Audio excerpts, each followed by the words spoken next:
Đại chúng Đời Tí, thầy đang connect mà nó chậm quá, internet nó bị chậm quá.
Quý vị có nghe được không? Nghe được hả? Ok.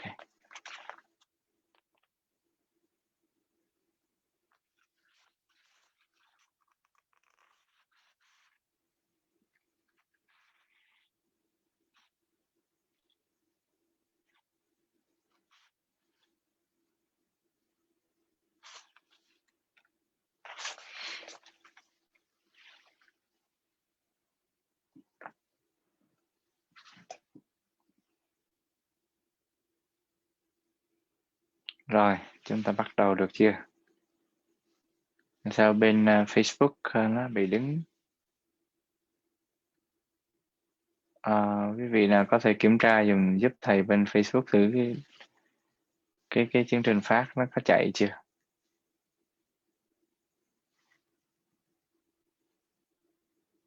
Được rồi ha. Rồi, ok. Ok.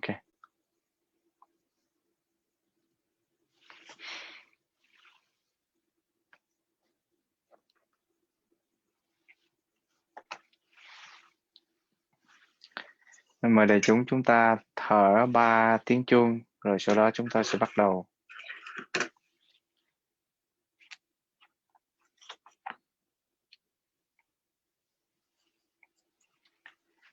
Xin đại chúng lắng lòng thả tâm tư của mình vào hơi thở. Thở vào biết mình đang thở vào, thở ra biết mình đang thở ra.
Kính thưa đại chúng, hôm nay là ngày 3 tháng 7,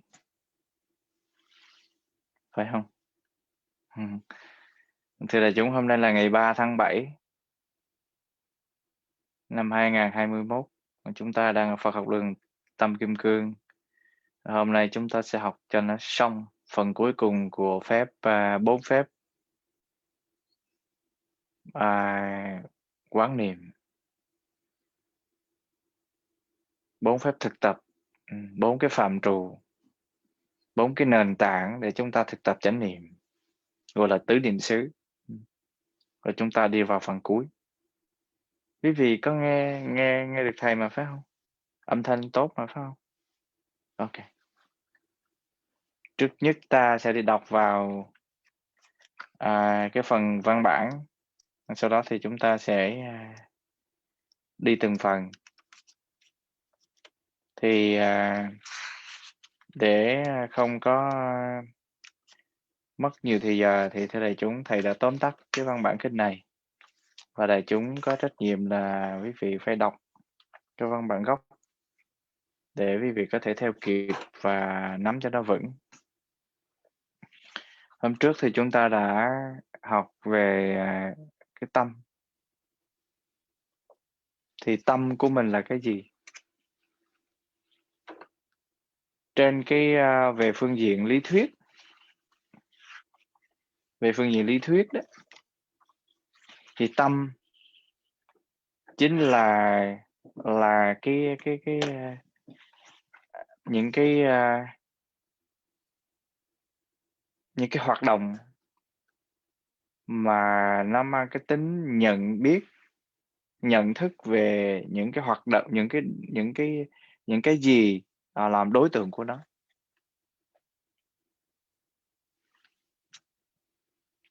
Nó bao gồm tất cả những cái tính cách, giống như phân biệt, suy nghĩ, phân loại, phân biệt, chia chác ra đối tượng, chủ thể, nhận thức. Từ đó nó đưa cho ta một cái năng lực khác, nó gọi là thức, gọi là ý thức. Ý thức là một cái consciousness, nó liên quan tới những cái giác quan của mình. Đó là cái thức, hay nói một cách khác, thức là những cái hoạt động thấu hiểu, hoạt động tri thức, hoạt động biết. Ví dụ mắt mình biết về một cái gì, tai mình nghe về một cái gì. Cái biết do tai, cái biết do mắt, do mũi, do lưỡi, do thân, thì đó thuộc vào phần thức. Còn ý của mình á, cái ý thì nó thuộc về cái phần mạt na. Mạt na là cái năng lực chủ trì cho mọi cái phân biệt mạnh nhất. Nó là nó là một cái thái độ, hay nói một cách khác là một cái thái độ. Thích hay không thích, ưa hay không ưa, ta hay là người, thái độ phân biệt theo, tức là cái sự phân biệt theo cái thái độ. Cái này là của ta, cái này là không phải của ta. Và nó là một cái chức năng của tâm của ta, chức năng của não bộ, rằng là ta có nên giữ nó hay là ta đẩy nó đi. Nó có cái tính cách tự bảo vệ bản thân, một cái năng lực tự tồn, và nó là một cái bản năng. Và cái bản năng này nó chỉ thích những cái gì dễ chịu thôi, thì đó nó thuộc về cái phạm trù ý. Có khi mình dùng cái từ là mạt na thức.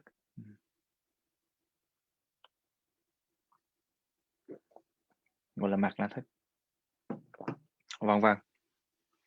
Thì đó là những cái từ ngữ mà nó nằm trong cái lớp học duy thức học mà chúng ta đã mùa thu năm rồi ha, mùa hè và mùa thu năm rồi chúng ta đã bỏ ra, ta học rất là nhiều.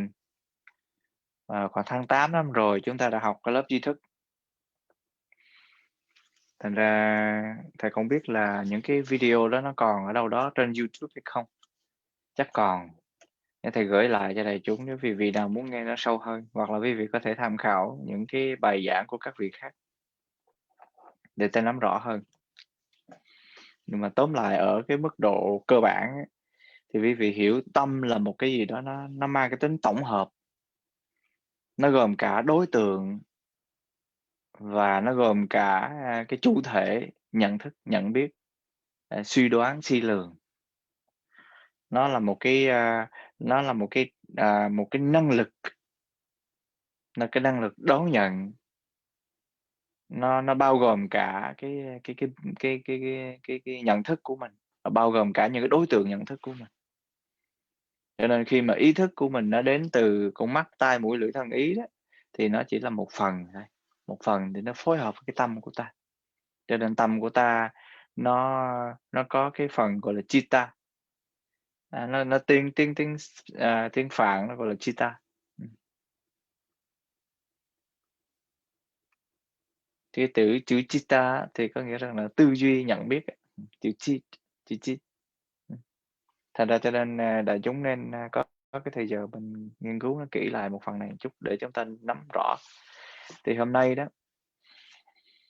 dù là chúng ta có chánh niệm hay không chánh niệm, có biết hay không biết, cái tâm của mình nó vẫn hoạt động ngày đêm. Nó có cái tính cách hoạt động ngày đêm, nó không có ngừng. Có khi thì nó hiện ra, có khi thì nó ẩn vào. Có khi nó ở dạng ý thức, tức là chúng ta biết, có những lúc ta không có biết. Thành thử cho nên lợi dụng cái sự biểu hiện của nó, ta cột cái tâm ta vào.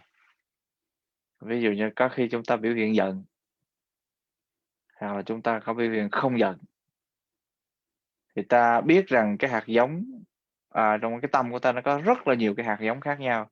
Mà hôm trước chúng ta có một cái danh sách, thầy đọc cho quý vị cả một cái danh sách tất cả những cái tâm, những cái chức năng, những cái mà nó gắn liền với cái tâm của ta, gọi là tâm hành, những cái activity, những cái hoạt động của tâm ý.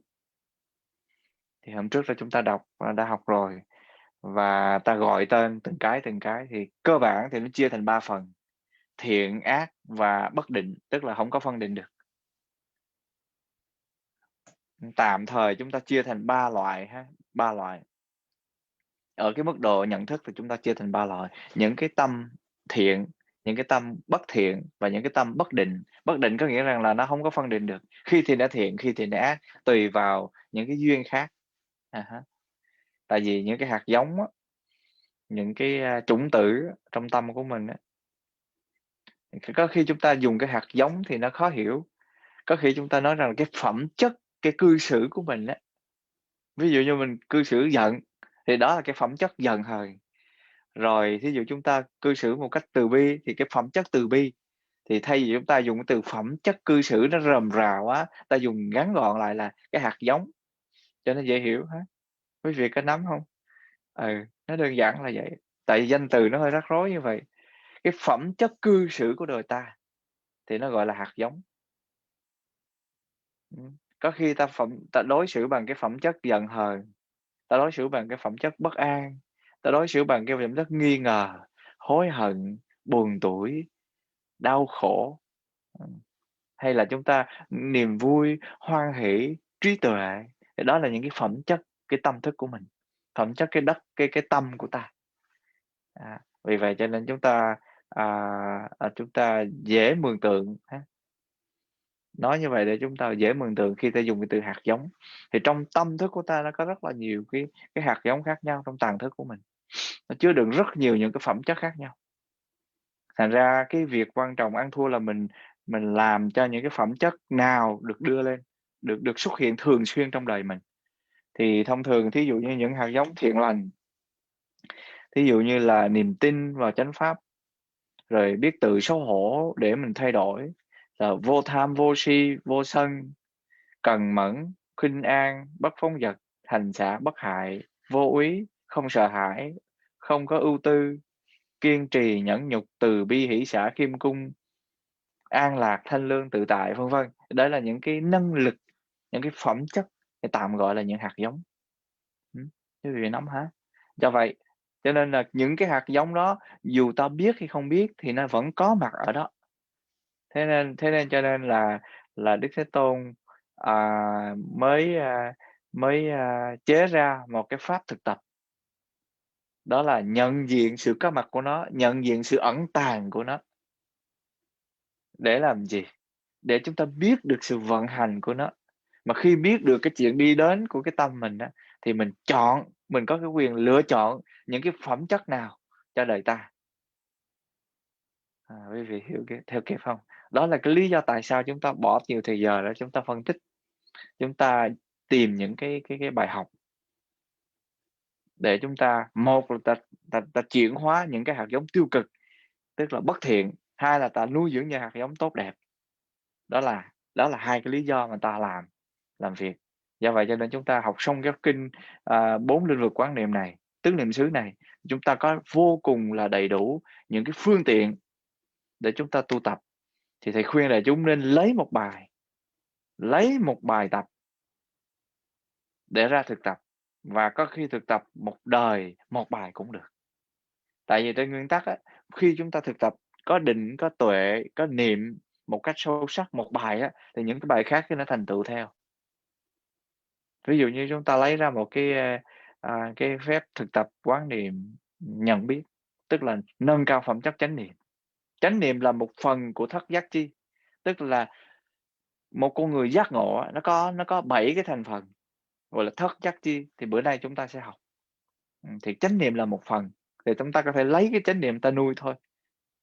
Khi ta thành tựu chánh niệm ấy, thì chúng ta có thể thành tựu được thân, thành tựu được cái quán thân, quán thọ, quán pháp, quán tâm. Cho nên chỉ cần một phép quán thôi, thì chúng ta trình bày ra đây tất cả những cái possibility, tức là tất cả những cái bài, những cái khả năng mà chúng ta có thể thực tập. Cho nên đại chúng không có phải mà phải thực tập hết từ đầu tới cuối, lấy một cái thôi, làm cho tới nơi tới chốn. Rồi thì chúng ta sẽ đi vào nội dung, và thầy sẽ nội dung ở đây thầy tự tóm tắt để chúng ta không có mất thời giờ nhiều, để đại chúng nắm cho nó vững. Nhiều khi nói nó lung tung quá, Đức Phật nói ngắn gọn, thầy phân tích tùm lum ra nữa mất công, là chúng không có nắm cái cốt lõi. Rồi, nếu quý vị có có cái bài kinh hôm trước thầy gửi á, thì lật sang cái đoạn thứ 5, tức là quán niệm đối tượng tâm thức nơi đối tượng tâm thức. Đó là cái phạm trù thứ 5. Thì thầy sẽ dùng cái bảng để thầy ghi xuống cho đại chúng.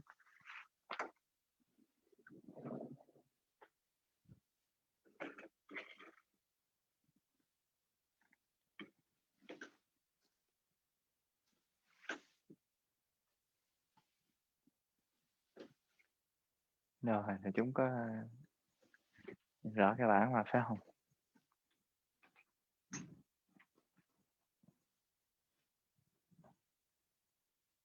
Ok ha. Rồi.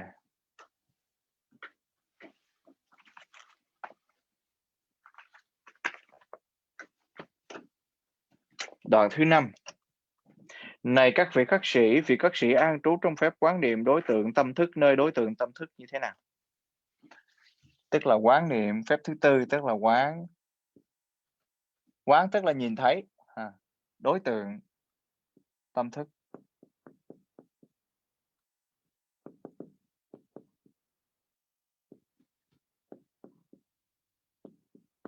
Đối tượng tâm thức. Quán tức là nhìn sâu, thấy rõ đối tượng tâm thức. Thì trước nhất Đức Thế Tôn đưa ra cái bài số 1. Bài 1 tức là quán ngũ cái.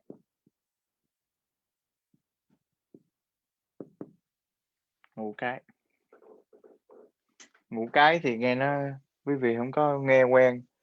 Cái này ngũ cái á, cái ngũ cái có nghĩa rằng là cái tức là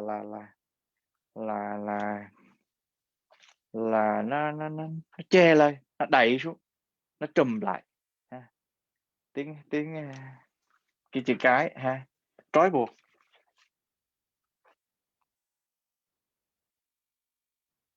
gọi là truyền cái. Có khi gọi là 5 truyền cái ha, gọi là truyền cái, ngũ cái, hoặc là người ta gọi là truyền cái ha. Truyền cái. Tiếng Tàu người ta viết như thế này. Cái này là bồ mịch ha, bồ mịch.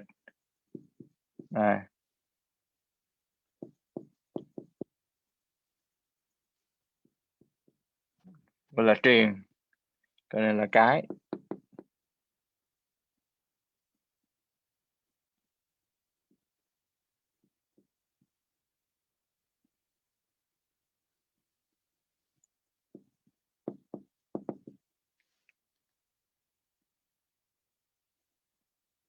Có nghĩa rằng chữ truyền này có nghĩa rằng là truyền, có nghĩa rằng là trói lại ha. Trói, có những cái sợi tơ, cái này là những cái sợi tơ ha. Chữ mịch này nè là những cái sợi tơ nó trói mình lại, không có cho mình đi được. Nó không có cho mình đi được, gọi là truyền ha. Truyền tức là trói buộc, trói lại ha. Chữ cái này tức là nó chụp trên đầu mà, nó chụp xuống, nó đè xuống, nó đậy lại ha, nó che xuống. Nên là chữ cái này là chữ này nè, nó nghĩa rằng là bị che, bị đậy lại ha. Đậy lại giống như một cái, mình ngồi trong một cái lu nữa để đậy lại, gọi là thì 5 cái yếu tố đó, 5 cái này, 5 cái là 5 thứ ha, có 5 thứ. Thì Đức Thế Tôn đưa ra yếu tố thứ nhất, tiếng Anh nó gọi là the five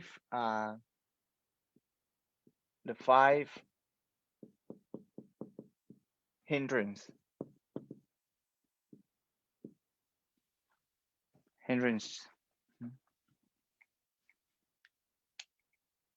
Thầy viết Việt có đọc được không?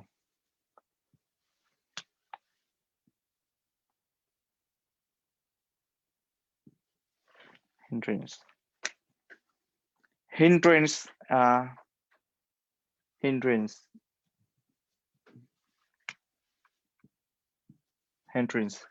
là có nghĩa rằng là nó là một cái gì đó nó chặn lại, nó làm cho mình không có giải thoát ra. Nó gọi là obstacle, nó một cái resistance, nó là một cái nó làm cho chậm lại hết tất cả mọi thứ. Thì cả năm món như vậy. Thì cái món thứ nhất là nó làm cho mình chậm lại trong cái đời tu của mình. Đó là cái gì? Thứ nhất là ái dục.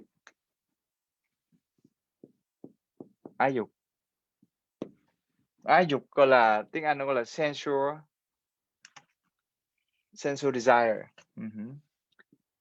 Sensual desire. Trong đó có 5 loại ha. Tài, sắc, danh, thực, thùy, là hôm trước chúng ta đã quán niệm rồi. Thứ nhất là dục là một cái năng lượng. Đức Thế Tôn ví dụ giống như là một cái giọt mật mà nó nằm trên cái lưỡi dao, chúng ta thích quá le lưỡi liếm thì thế nào nó cũng đứt lưỡi. Dục giống như là dục là một cái bó đuốc rơm cầm ngược gió. Tức là mình nắm cái đuốc bằng rơm á, mình nắm trước gió nó tàn là thế nào nó cũng cháy mình. Chỉ có Đức Thế Tôn mới nói á, chỉ có những người mà bệnh á thì mới coi dục là một cái niềm vui cho đời mình, mục đích của đời mình. Đức Thế Tôn đưa ra một hình ảnh là có một ông kia, ông bị lát, bị hủi, bị cùi, ngứa vô cùng, thì ông lấy một hố than hồng, ông đốt, rồi ông hơ tay hơ chân lên đó, nứt da, nó nứt nẻ ra, nhưng mà rất là đã ngứa, rất là đau đớn nhưng mà rất là đã ngứa. Cái thú gọi là cái thú thương đau, tức là rất là thích thú.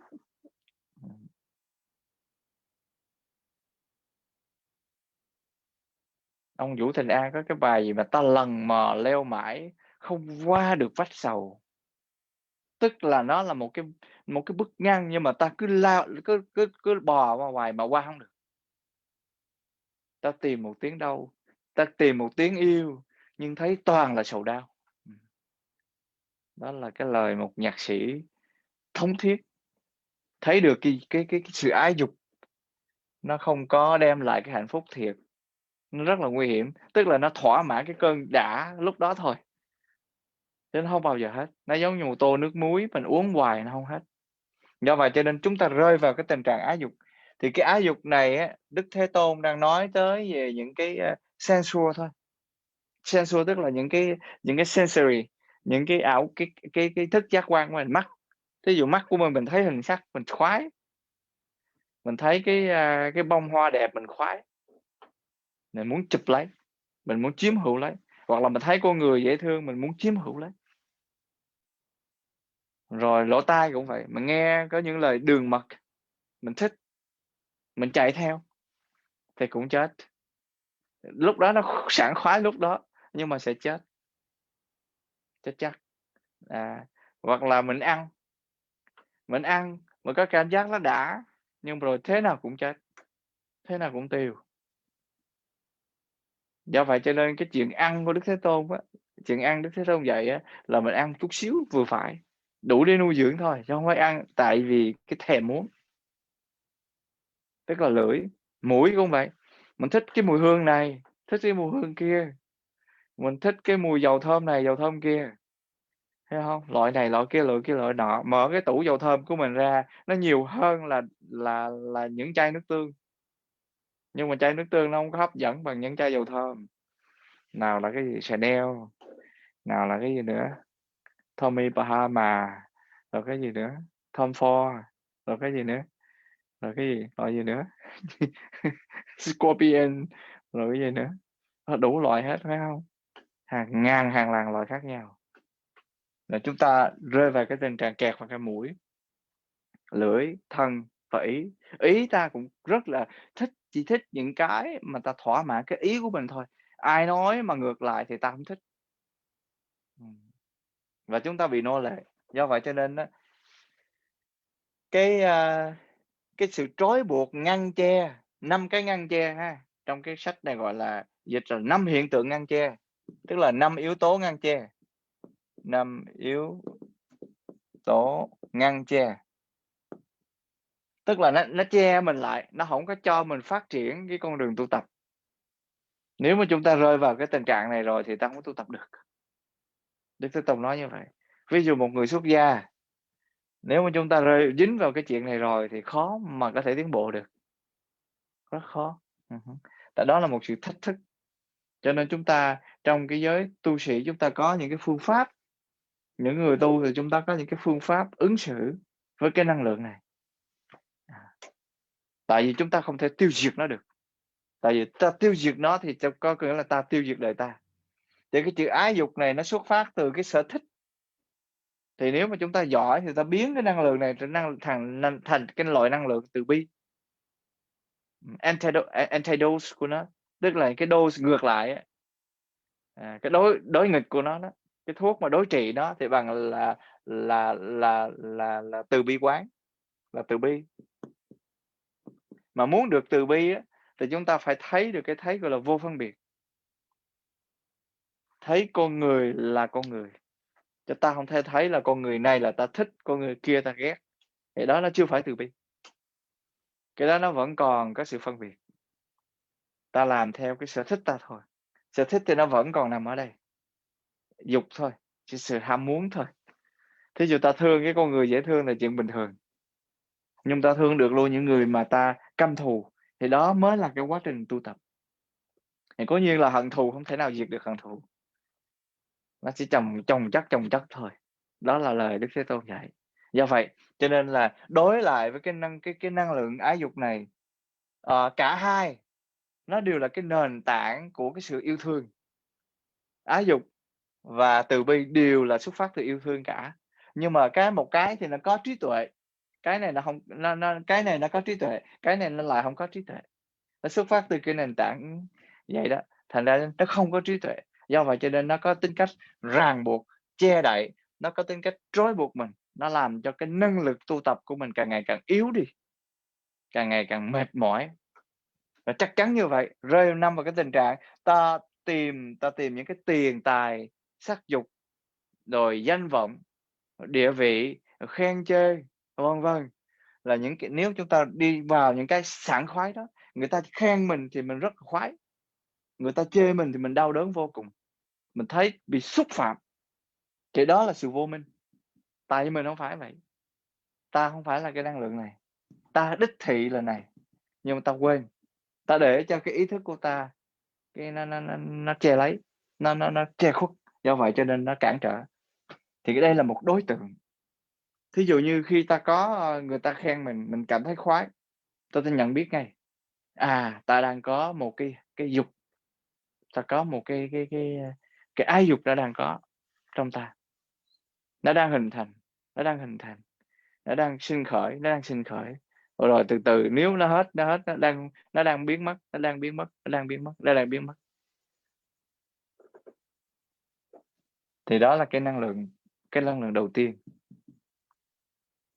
mà nó gây ra cái tình trạng làm cho ta không có, không có, ờ, không có giải phóng đời mình được, nâng cấp đời mình được.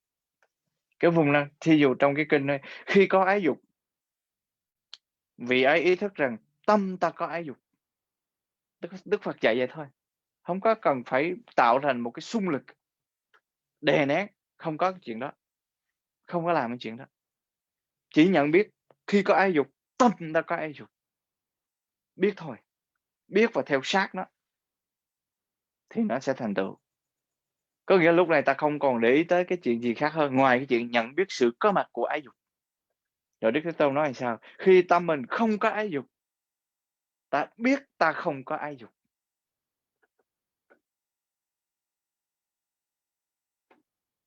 Ta không có ham muốn, lòng ta không có ham muốn về sắc dục, về danh vọng, về tiền tài vật chất, về những cái mà ta tham đắm, khen chê.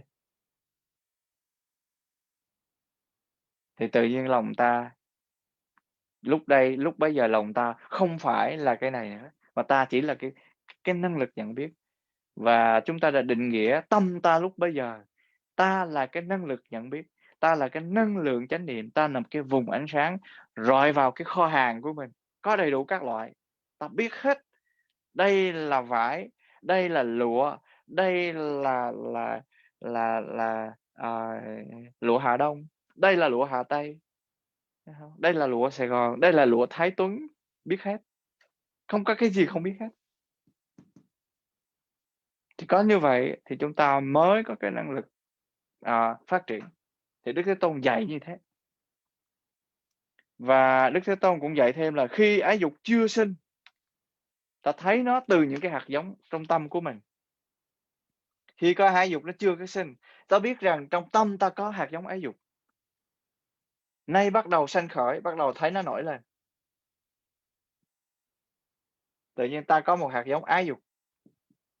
Ái dục. Thưa đại chúng, đây là cái nền tảng sinh ra ta bà, sinh ra thế giới. Dục bất động bất sanh ta bà, tức là cái hạt giống này mà nó không có động đậy gì hết, nằm yên á, thì ta bà này nó không có xuất hiện. Mọi cái vấn đề rối rắm trên trần gian này là do từ cái ái dục mà ra. Nó ghê lắm, do vậy cho nên nó mạnh lắm. Cái năng lượng yêu thương, cái năng lượng, tự hữu về cái bản năng dục ái, đó là một cái điều, nó là một cái sự, một cái nhân tố, nó làm cho con người có sự phát triển liên tục từ đời này qua đời khác. Do vậy cho nên là tu tập không phải là cái việc là ta đoạn đứt hạt giống này nha. Một cái sai lầm căn bản là chúng ta nghĩ rằng là chúng ta sẽ chặt đứt nó, là sai hoàn toàn. Đức Thế Tôn chúng ta dạy không bao giờ tạo ra một cái áp lực, không bao giờ tạo ra một cái xung lực, đè nó, nén nó xuống hay là chém hay là chặt nó. Có khi chúng ta nghe quý thầy nói rằng là xuất gia là một cái dạng mà xuất ái ly thân, cắt đứt hết tất cả mọi thứ. Cái đó là cái muốn nói lên cái năng lực quyết tâm của một người tu thôi, chứ không phải là cái phương pháp đoạn trừ dục. Quý vị phải hiểu như vậy. Nhiều khi chúng ta nghĩ rằng chắc đi tu là phải cắt ái ly thân. Nếu như vậy Đức Thế Tôn Ngài tu tập thành công rồi, Ngài về thăm bố, thăm mẹ làm cái gì? Có phải hông? Ngài về thăm vua Tịnh Phạn làm cái gì? Ngài thăm gia đình làm cái gì? Đâu có thể nào là nói là như vậy. Cho nên cái việc tu tập á, rất là khéo léo, còn không là chúng ta vô cùng là rối rắm, cả một đời lận đận nếu chúng ta hiểu lầm. Cho nên tóm lại á, cái hạt giống ái dục khi nó chưa sinh khởi, nó khi bắt đầu nó sanh khởi, nó đang phát triển, thì ta biết nó đang phát triển, nó đang nằm trong ta. Ví dụ như hổm rày thầy có một cái dự án muốn xây dựng chùa, thì cái đó là một cái muốn, cho dù là chính đáng hay không chính đáng không hay nói ha, không cần phải bàn tới. Ở đây là có một cái muốn, là thí dụ thầy thấy đạo tràng của mình, cái phòng khách của thầy hiện tại bây giờ, cái phòng khách cộng với cái nhà ăn gom lại, ban đầu chứa 10 người, 15 người thì thấy nó ok, bây giờ con số nó lên 30, 35. Cái đó nó chật hết, nó không còn thời gian, không gian để mà thở, nó rất là chật. Mà chúng ta chỉ có một cái toilet thôi, thế là get line chờ. Toilet nó cũng ở chỗ đó, chánh điện cũng chỗ đó, nhà ăn cũng chỗ đó, chỗ nấu ăn cũng một chỗ, coi như là 5-10 trong một á. Là một chỗ thôi. Thì thưa đại chúng, khi thầy có một cái tâm niệm muốn xây dựng một cái đạo tràng, thì cố nhiên thầy cũng quan sát, thầy coi thử là cái muốn của mình nó có phải xuất phát từ cái tham dục hay không. Nó cẩn thận lắm, chứ còn không nó trá hình, tâm của mình nó trá hình, nó lừa đảo. Nó nói: "Ồ, mình làm cái chuyện này là cống hiến cho bà con thôi, chứ đâu có gì đâu." Nhưng bên trong cái mũi của mình nó nở lên, nó hở hở cái lỗ mũi lên, nó rất là đã, nó nói: "Ồ, ta có tài năng, ta có tài, ta ngon." Thì nó trá hình đằng sau nó hông có biết, nó vi tế lắm. Do vậy cho nên khi ta làm được ta làm được, ta bỏ được thì ta bỏ được, không có gì quan trọng hết. Muốn làm được như vậy hay không, ta phải có cái năng lực thực sự, chứ còn không là dễ nguy hiểm lắm. Bây giờ thì nó: "Ôi, tôi đâu có gì đâu, cái này tôi gây làm chùa cho đại chúng mà, tôi cống hiến cho bà con mà, tôi có cái gì đâu, tôi đâu có thích cái gì đâu, bản thân tôi thế này thế kia." Nhưng mà đó là những cái rối rắm, những cái ngụy biện. Chính bản thân cái mạt na thức, tức là cái phần ý thức, nó ngụy biện cho mình. Tại sao? Tại vì nó đẩy mình theo cái hướng danh vọng.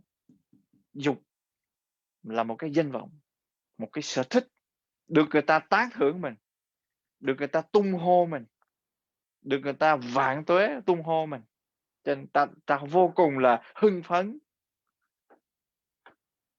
Thì đó là cái mầm của quả hại. Cho dù xây dựng chùa có thành tựu đi chăng nữa, thì đó là cái quả hại, nguy hiểm vô cùng. Cho nên nó sẽ phải xuất phát từ cái sự humble của mình thực sự, mà không humble hông được, tức là cái sự khiêm tốn của mình, mà hông khiêm tốn hông được. Thưa đại chúng, ở Hawaii muốn làm cái chùa chắc phải $1.000.000 mới đủ, hiện tại bây giờ. Tại cái vật giá mọi thứ nó đều phải nhập từ ở ngoài đi vào, mà hòn đảo ở đây nó mắc vô cùng, cái nhà bằng cái lỗ mũi, nhưng mà 1.000.000 mấy. Thí dụ cái khuôn viên của thầy sử dụng ở đây hiện tại bây giờ nhỏ tẹo vậy đó, nhưng mà nó phải tính bạc triệu trở lên, thì nó cực vô cùng. Cái đó ở đâu ra? Tất cả đều là tâm huyết của đàn na tín thí, những cái năng lực, những cái tấm lòng yêu Phật pháp thôi. Mà nếu mà chúng ta sử dụng một cách móp méo thì ta lãnh đủ, không con đường nào chạy khác. Nó cẩn thận vô cùng, tại vì cái chuyện mà ái dục, cái sở thích nó rất là thô, mà nó đưa ta đi vào những cái ngõ, gọi là, ngăn che, nó trói buộc mình lại. Thưa đại chúng, quý vị có thể để ý, có những vị thầy, những vị sư cô bỏ một đời xây dựng một cái chùa mà hổng thành công. Có những lúc mình chết mất rồi mà cái chùa vẫn chưa có thành tựu, tại vì nó đồ sộ quá, nó kinh khủng quá. Thì cái đó là nó rất là nguy hiểm, nó rất nguy hiểm, nó không có dựa vào vấn đề thực tế. Có những cái ngôi chùa khủng khiếp, nhưng mà chỉ có 1 thầy, hoặc là 2 thầy, hoặc là 3 thầy, thì nó hông có đủ cái năng lực.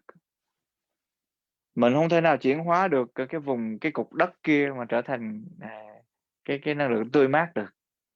Thành ra cả một cái tu viện cả một cái chùa cơ sở vật chất nó lớn như vậy, thì cái năng lượng, thực tập của mình không thể nào là thấm vào cái vùng đó được, rất là khó. Nói có một cái mà hết giờ rồi, chết rồi, làm sao mà học hết đây. Khi ái dục chưa sanh khởi, nay bắt đầu sinh khởi. Khi ái dục đã sanh khởi và đang được khử diệt, vì ấy biết về sự khử diệt. Và khi ái dục nó đã khử diệt, tức là nó vắng lặng, nó không còn cái cơ hội nữa, nó không còn cơ hội phát sinh nữa, và không còn phát sinh nữa, vì ấy biết được điều đó. Đó là cái năng lượng thứ nhất. Và cái cách thực tập là cái gì? Khi nó bắt đầu sanh khởi, ta phải thấy nó manh nha trong tâm của mình.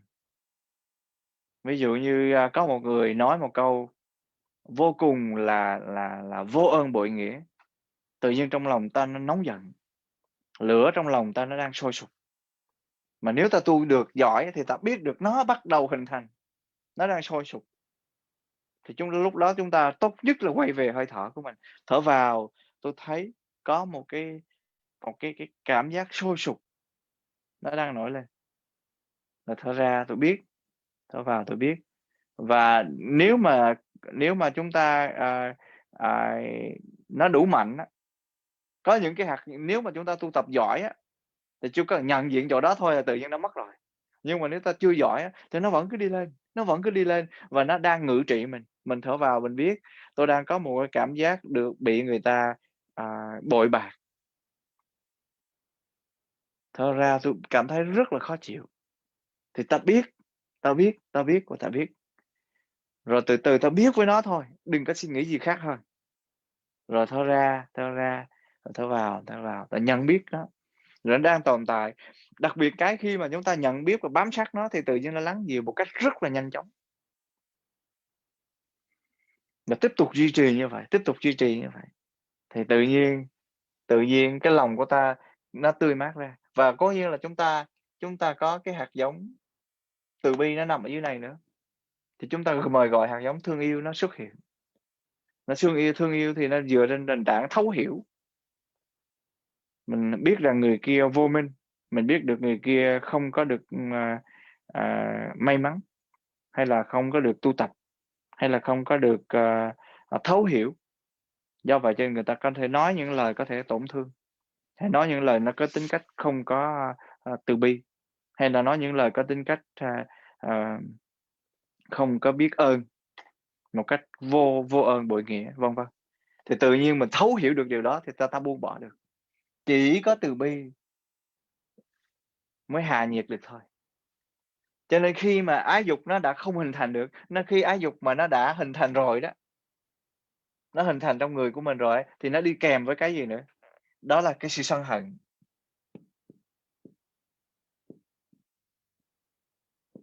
Anger ha, resentment, cái sự sân hận. Thì đây là cái năng lượng thứ hai. Khi mà chúng ta có cái vùng năng lượng sân hận á, thì chúng ta không thể nào ngồi thiền được. Ngồi thiền rất khó. Nó làm cho ta không có định tâm được. Và khi mà sân hận nó xuất hiện thì chúng ta thấy là cái gì? Cái gì nó xảy ra? Ban đầu á, cái sự sân hận này nó xuất phát từ cái gì? Cái chuyện không hài lòng thôi. Không đồng ý, không hài lòng, không thích. Rồi từ từ bắt đầu nó dẫn đến cái vấn đề khó chịu, khó ưa. Rồi bắt đầu nó tức tối, bắt đầu nó cau có, nó chau mày, rồi bắt đầu nó căng thẳng lên. Rồi sao nữa? Bắt đầu ta ghét, ta ganh, ta ghét, ta ghen tuông, ta giận dữ lên. Cái cường độ nó tăng lên. Từ cái giận dữ ta trở thành hận thù. Và từ cái chuyện hận thù dẫn tới bạo động. Bạo động rồi làm sao nữa? Khủng bố, làm cho người ta thất điên bát đảo. Rồi từ khủng bố làm gì nữa? Tao phải tiêu diệt, tao hủy diệt nó. Thế là chiến tranh xảy ra. Có phải không? Do vậy cho nên thưa đại chúng, sân hận là một cái năng lực. Ban đầu nó chỉ là cái mình không thích thôi. Tức là dục là muốn cái không muốn thôi. Cảm thọ, một cái cảm thọ nhẹ thôi, là nó nói cái câu đó mình không thích. Mình hy vọng rằng nó sẽ nói câu này mình mới thích, thế tự nhiên nó nói câu như vậy, tại vì mình trông đợi nó sẽ nói câu vậy, nhưng không, nó không nói câu vậy, nó nói câu vậy cái mình không thích. Thì từ cái chuyện không thích nó đi tới cái sự sân hận mà muốn tiêu diệt rất là nhanh. Bao nhiêu cái ân nghĩa nó tan tành là do từ đây mà ra. Và khi chúng ta có một cái sân hận nó ngự trị trong trái tim của mình rồi đó, thì ta thấy nơi đâu cũng là năng lượng đáng được trừng phạt,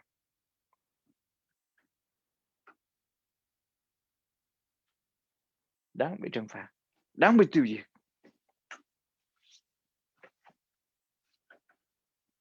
Cho nên cũng là một cái mô thức đó. Đức Thế Tôn nói khi có một cái hạt giống sân hận xuất hiện, vị ấy biết nó đang xuất hiện, nó đang sinh khởi, biết nó đang sinh khởi, nó đang tồn tại trong tâm ta, biết nó đang tồn tại. Và khi nó bắt đầu lắng dịu xuống rồi, ta biết nó lắng dịu xuống, lắng dịu xuống, và nó mất, nó ẩn tàng đi, ta biết nó ẩn tàng đi. Tâm ta hiện tại không có sân hận, ta biết hiện tại ta không có sân hận. Mục đích là gì? Nuôi dưỡng cái biết mà thôi, chứ không phải là đi truy tìm gì đằng này hết, hay là chúng ta phê phán là chúng ta đáng giận hay không đáng giận, đáng đáng để mình trừng phạt hay không trừng phạt. Không phải làm cái chuyện đó.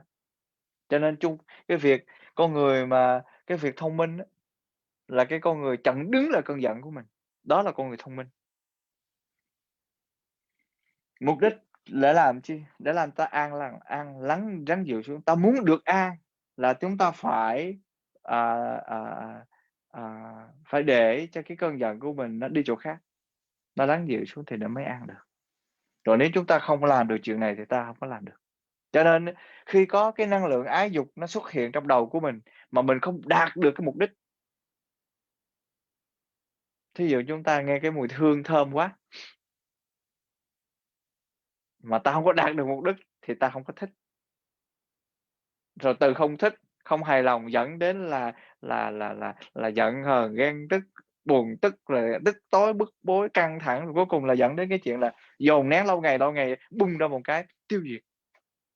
Mày không đáng sống, mày không có giá trị gì hết, vân vân.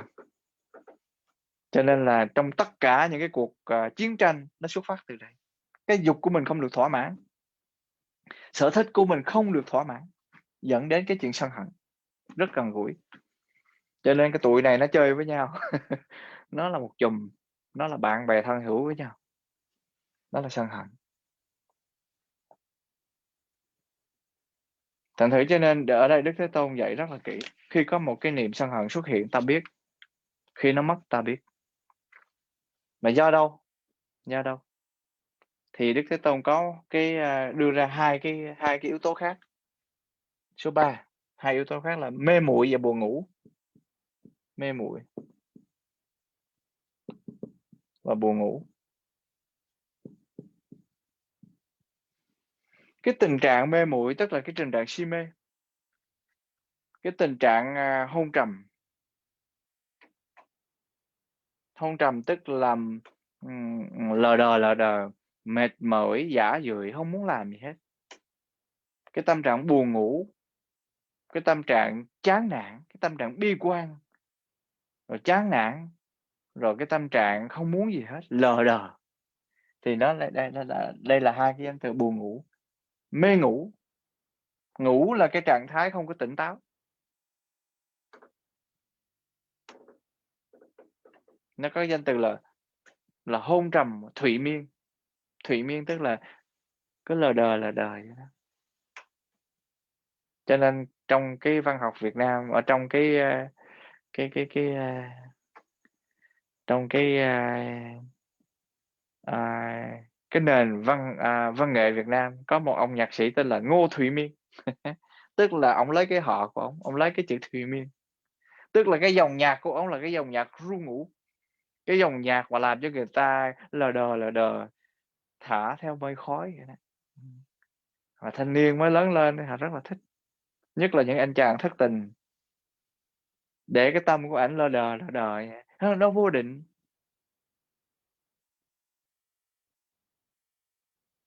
Ví dụ tình yêu như nắng, nắng đưa em về bên dòng suối mơ gì đó. nhẹ vương theo gió, gió mang em về gì đó. Nó lờ đờ, không có rõ ràng gì hết, toàn là mơ ngủ thôi. Đó là Ngô Thị Miên. Ngô Thị Miên. Và chúng ta có một cảm giác rằng là nhạc sĩ nói cái tâm trạng của mình, cho nên mình rất là khoái. Có được một người nói giùm tiếng lòng của mình không đủ ngôn ngữ để nói, nhờ nhạc sĩ nói, tự nhiên vô uống một ly cà phê, cái nghe nhạc du dương, riêng một góc trời, rồi cái gì nữa? Ừm, vân vân, nhiều bài lắm. Để có lần thụy miên, tức là cái trạng thái mê ngủ. Và ta cứ để đó rồi từ đây nó dẫn đến cái tình trạng chán nản và bi quan.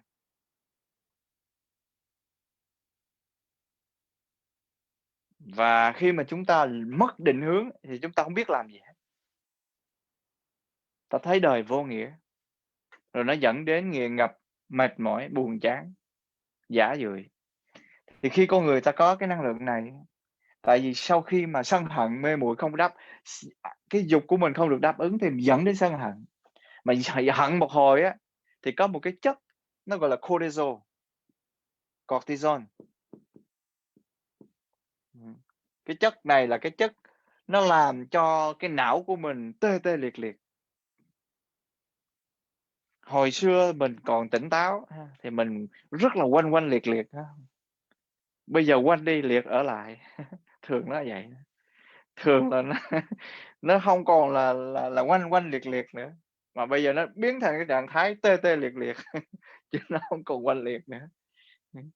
Thì nó thông thường là vậy. Cho nên, mê ngủ, mê muội, cái tình trạng u mê, si mê, tất cả đều là nó xuất phát từ cái gốc, cùng một cái gốc, đó là vô minh thôi. Cho nên 12 nhân duyên, thì đây là những cái yếu tố nó làm ra cái duyên đầu tiên, đó là vô minh. Mê muội, buồn ngủ. Thì khi mà ta mê muội, ta buồn ngủ á, thì chúng ta hông có thấy được con đường của mình đi, ta hông thấy được.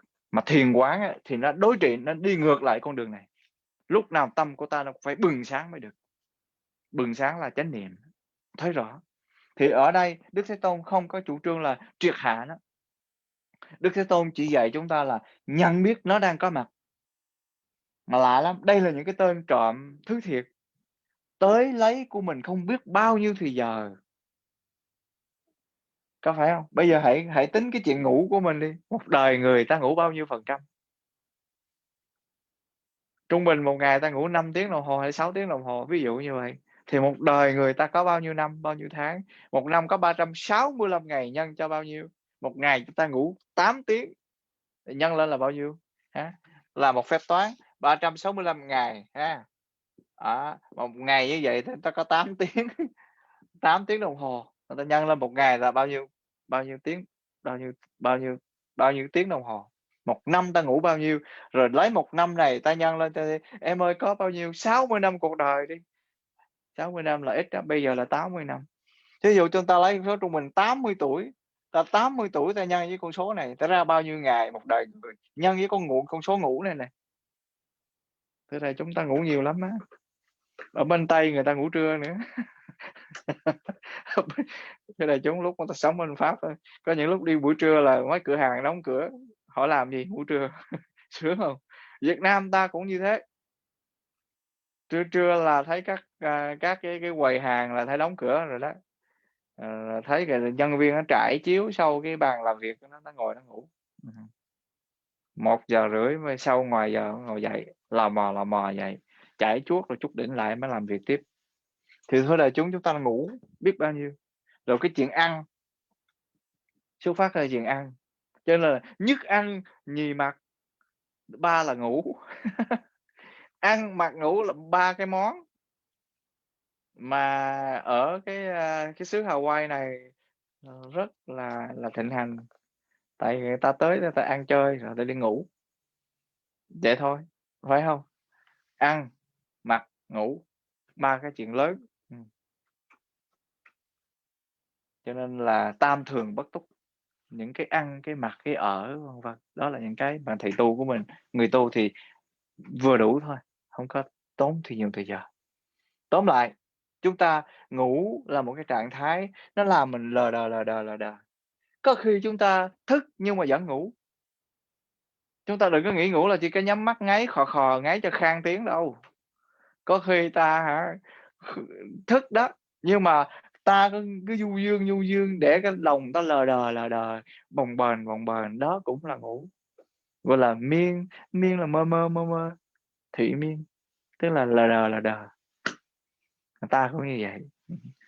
Cho nên là thay vì ta ta ta ta để cho nó lờ đờ và cái đặc biệt là cái gì ta, tại vì mình đồng nhất mình với cái lờ đờ đó, cho nên mình bị cái lờ đờ nó lôi đi. Cho nên chúng ta tách ta ra, ta là nhận biết cái lờ đờ nó đang có mặt, ta thấy cái lờ đờ nó đang có mặt, chánh niệm nhận biết. Thì cái đó là cái mục đích của người tu, chứ không phải là triệt tiêu, thức rồi đầu ngồi không được ngủ, hay là chúng ta không có được à, làm cái gì hết, chúng ta tìm cách đào gốc đầu rễ, nó không phải, không làm vậy được. Thứ ba, thứ tư, cái vùng năng lượng thứ tư là cái gì? Dao động và bất an. Dao động là lắc lư và bất an. Dao động bất an và hối hận. Dao động bất an và hối hận. Đây là hai cái phạm trù nó cũng giống như vậy. Khi tâm ta nó có sự dao động, tức có nghĩa là trạo cử. Cái danh từ chuyên môn nó gọi là trạo cử. Trạo cử tức là đứng ngồi không yên. Thì cái thân của mình có cái lúc nó đứng ngồi không yên, chúng ta có thể rối rắm, con mắt của mình thì long lanh, tay chân của mình thì rối bời, rộn ràng không biết làm gì hết. Đứng là xé vạt áo, có khi xé vạt áo, tước cọng chỉ mà không biết, có khi đứng gần cái cây kiển á, ta bứt lá mà ta không biết ta đang làm gì hết. Đó là cái tình trạng mà ngày xưa mấy anh thanh niên ở nhà quê mà hay đi cua gái, đi chinh phục cô nàng thì dẫn ra đứng ở ngoài cửa nói chuyện nha. Cô nàng thì đứng trong này, anh chàng thì đứng ngoài hàng rào nói chuyện, mà bao nhiêu cái cây khế cũng đè đầu xuống nhổ lá hết, rồi bao nhiêu cây lá chuối cũng kéo xuống kéo thế toạc hết. Có một vị Phật tử hỏi thầy, nói thầy con nhớ lại ngày xưa đó, con thấy bạn trai của con mỗi lần là con mua cái bánh con ăn á, con đang ăn con thấy người con trai đi qua là con giục cái bánh mất. Sao mà con ngu dữ vậy thầy? Có nghĩa là mình ở nhà quê nhiều khi mình nó rất là chân chất, người ta rất là sợ mắc cỡ, lâu lâu để dành tiền mua được cái bánh ăn, vừa ăn nửa cái, thế là gặp một anh chàng mà mình để ý đi ngang qua là lật đật mình giục bánh đi, để mình chứng minh rằng là tôi là con gái đàng hoàng đoan chánh, không có ăn vụng. Cái cô đó cô nói với thầy, nó trời ơi, hồi xưa con ngu gớm thầy. Tức là giống cái đó là cái trạng thái dao động bất an. Tức là thấy một cái đối tượng nó làm cho mình bất an. Thì đây là những cái vùng năng lượng nó làm cho mình không có đứng ngồi không yên, lo lắng, bồn chồn, bất an, đủ thứ cái chuyện xảy ra. Thì nó ảnh hưởng tới cái thân của mình. Có những người họ ngồi thiền họ ngồi không được. Họ ngồi họ rất là bất an, họ rất là lo lắng. Nó gọi là giống như là lửa đốt trong bụng của họ. Rồi cái trạng thái thứ hai là hối hận. Thì nó thuộc về dao động cái tâm. Hối hận là mình cái trạng thái đó là một cái vùng năng lượng, mình có những cái lỗi lầm, mình có những cái bất an, mình có những cái mà do vì mình không có hiểu, cho nên mình nói những cái lời nói có thể gây tổn thương. Thì cuộc sống ai cũng có những cái chuyện này. Hối hận là trong cái lòng của mình nó cứ cồn cào, nó cứ đau khổ, nó cứ cắn rứt, nó khó chịu. Thì đây là có thể cái sự hối hận này có thể là tốt, có thể là xấu. Trong cái tâm á, thì đây là một cái tâm hành bất định, có nghĩa là có khi tốt, có khi xấu. Ví dụ chúng ta hối hận á, mà chúng ta thay đổi đó, thì nó là tốt, thấy hông? Nhưng mà chúng ta hối hận mà chúng ta dìm đời mình vô mặc cảm luôn á, thì có nghĩa là xấu. Do vậy cho nên cái tâm hành hối hận này có khi nó, gọi là, bất định, nó là tâm sở bất định. Bất định tức là mình hông có phân được, tức là mình không có phân định, có khi nó tốt, có khi nó xấu, hối hận ha. Và cái vùng năng lượng cuối cùng trong cái bài số 1 Đức Thế Tôn đưa ra đó, đó là nghi ngờ. Nghi ngờ. Nghi ngờ là một chướng ngại, nhưng có khi á, nó cũng là một dạng, nó cũng là một dạng, bất định. Có khi chúng ta thí dụ như chúng ta nghe những cái câu giống như đại nghi đại ngộ ha, ta nghi nhiều mà năng lực ta phải cố gắng ta giải quyết á, thì nó mới, nó mới,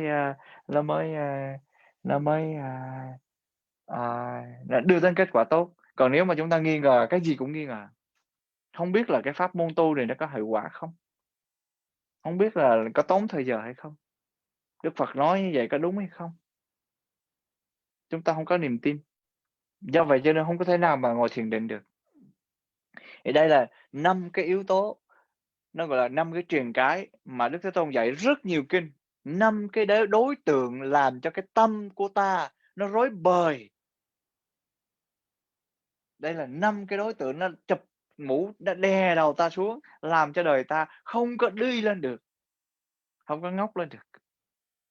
Nó gọi là truyền cái, truyền truyền tức là trói lại, cái tức là che lại, đậy lại, trói lại chưa đủ, nó đè nó xuống là chụp nó lại. Thì đây là những 5 cái vùng năng lượng, đây là cái đối tượng của cái tâm thức của mình phải thấy, mình phải có cái trách nhiệm thấy. Mà do đâu mà nó có cái này? Nền tảng của những cái đám này là do đâu vậy? Do vô minh. Trong cái bài, xứ mười mấy mà chúng ta học về 12 nhân duyên, thì cái duyên mà đầu tiên đó là do mình không có hiểu biết, thiếu thấu hiểu, cho nên những cái tình trạng này xuất hiện. Thì cái phương pháp thực tập ở cái này nó cũng giống nhau, khi khi, nghi ngờ bắt đầu nó xuất hiện, ta biết nó đang xuất hiện, nó đang tồn tại, ta biết nó đang tồn tại, khi nó đang ẩn tàng, ta biết nó ẩn tàng. Đó là cái mục đích mà chúng ta nhận biết được nó. Ừm.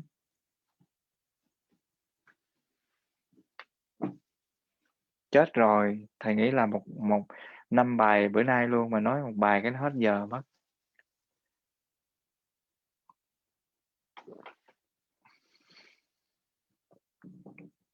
Trong tất cả các kinh văn, Đức Thế Tôn luôn dạy quý thầy tỳ kheo lúc nào cũng coi 5 cái vùng năng lượng này là cái đối tượng lớn trong một đời tu.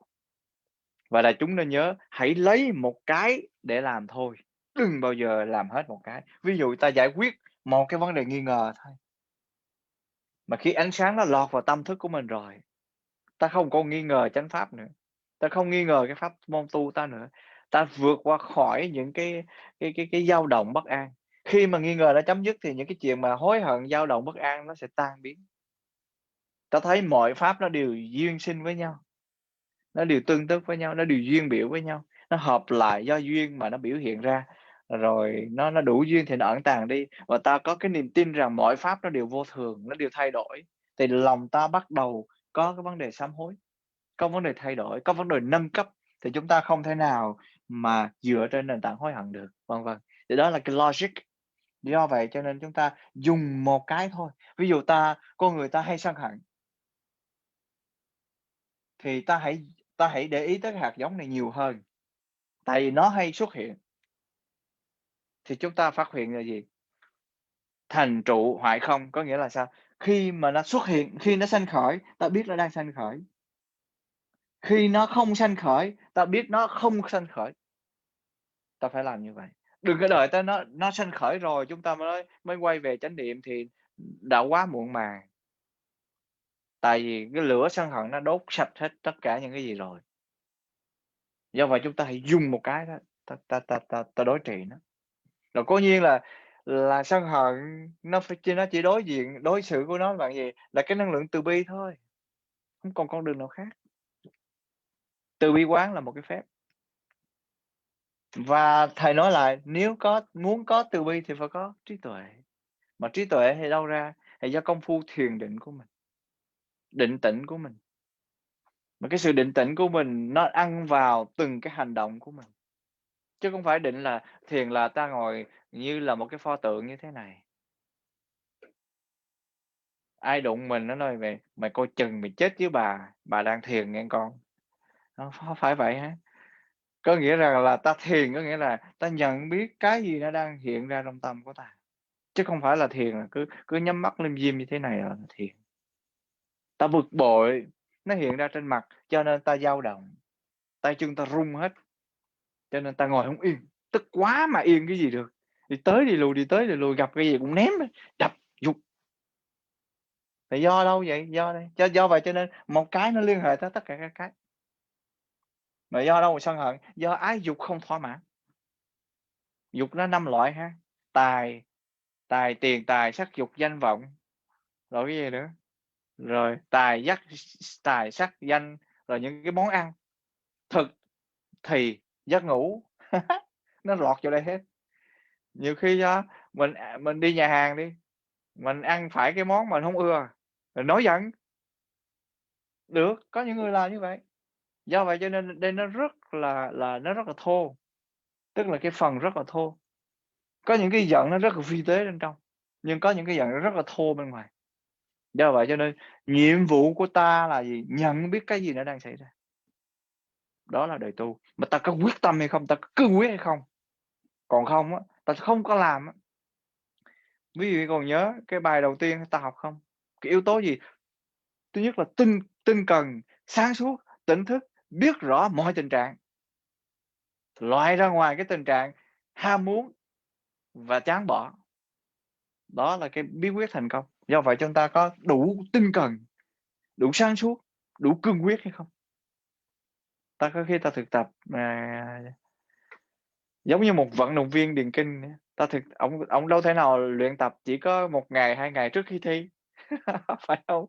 Nó luyện hoài, hết một đời, giống như cầu thủ đá banh. Có bao giờ mà trước khi lên đường đá banh cái nó ra nó vợt 2 tiếng đồng hồ rồi cái nó lên đá banh đâu? Có phải không? Còn mình sao? Mình cứ thả trôi lăn cuộc đời của mình như vậy.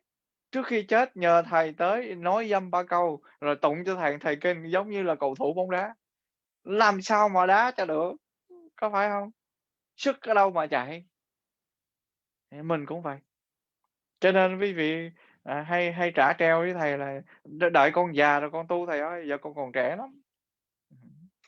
Cái đó là không có được, không có thông minh. Đại chúng tại sao không thông minh? Đại chúng nói cho đại chúng một cái điều như thế này. Cái thói quen của mình á, nó không bao giờ nó yếu đi nếu sức khỏe chúng ta yếu đi.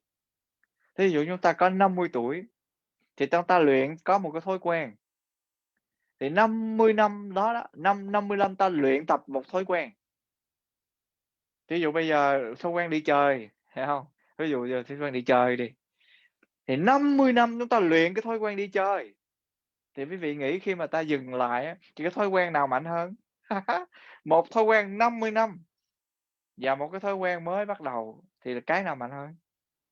Nó dùi mình xuống liền lập tức, thưa đại chúng. 50 năm qua mình luôn luôn sân hận, buồn tủi, bất an, dao động, nghi ngờ, chạy lăng xăng trong cái vấn đề này. Thì quý vị nghĩ 5 năm, 50 năm ta luyện, ta để cho cái 5 cái món ngăn tre đè đầu mình thế này nè. Rồi 50 năm sau chúng ta dừng lại, nói thôi bây giờ ta tu. Thì thưa đại chúng, cái bắt đầu tu mới có một ngày, 2 ngày, làm sao đối trọng lại cái vùng năng lượng 50 năm chứ hả? Do vậy cho nên là nếu muốn tu thì đẻ ra 5 bộ tuổi, 3 tuổi là tu đi. Giống như là thầy tu có 12, 13 tuổi vẫn còn trễ đó thưa đại chúng. Cho nên là mình nên đi tu sớm là như vậy. Hông có trả giá hả? Trả giá trả giá là thôi, đợi tới 5 năm, 10 năm sau, con xong chuyện này đó, con lo hết cháu nội đó thầy. Hoặc là nói: "Thầy ơi, bây giờ con có con, bây giờ phải đợi cho nó có chồng đã, có vợ đã, có con, rồi sau khi có con, ôi thầy ơi, bây giờ cứ đợi con phải giữ cháu cho nó làm ăn nên trả xong căn nhà này đó thầy. Rồi sau cháu xong làm gì nữa, rồi nó phải nó cưới vợ, cưới chồng cho cháu nó, rồi gia đình con của mình nó càng ngày càng rối rắm lên, làm ăn thất bại. Thế người ta quăng cho mình, thế là mình vừa làm bà ngoại mà làm vừa mẹ luôn. Chuyện này có. Ừm, xảy ra trong gia đình thầy, một lúc mà làm mẹ là làm bà nội, phải lo cái chuyện đó luôn, mình phải dạy dỗ cho nó, chứ giờ làm sao giờ? Và không có cái hệ lụy nào bằng cái hệ lụy mà con cái nó dính chặt vô đời mình, không bao giờ bỏ được. Do vậy cho nên là đừng có hòng là nó "Ôi, thôi để đợi nó lớn lên rồi nó trưởng thành rồi cái tôi nhẹ gánh ra tôi ra đi, tôi muốn làm thì tôi làm, tôi muốn đi đâu tôi đi." Hông có đơn giản vậy đâu. Cái đó là cái ước mơ thôi, không có không có sự quyết tâm ngay bây giờ, không có thấu hiểu á, thì đừng có hòng làm được cái chuyện đó.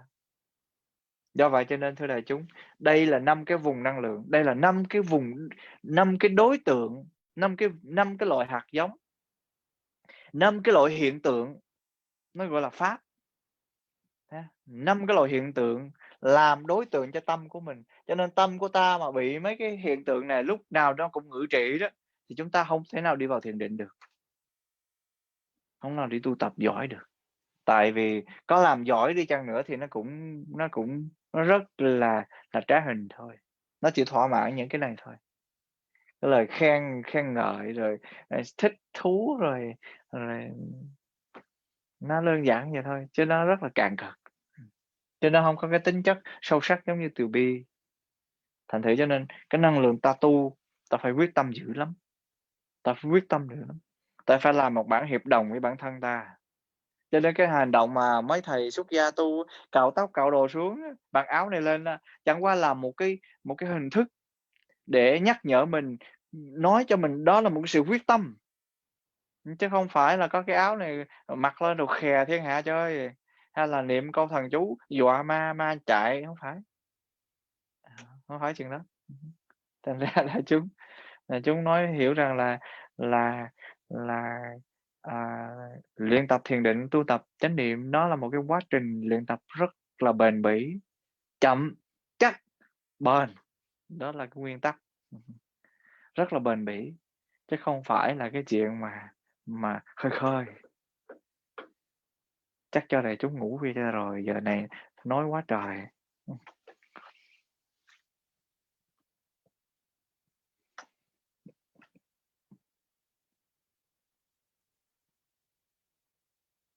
Bây giờ là 9:16 rồi. Bài số 2 liên bài nữa hả? Thầy nghĩ chúng ta cứ đi, không có sao hết. Chúng ta dừng lại cái đoạn này, chúng ta đi vào cái đối tượng thứ hai.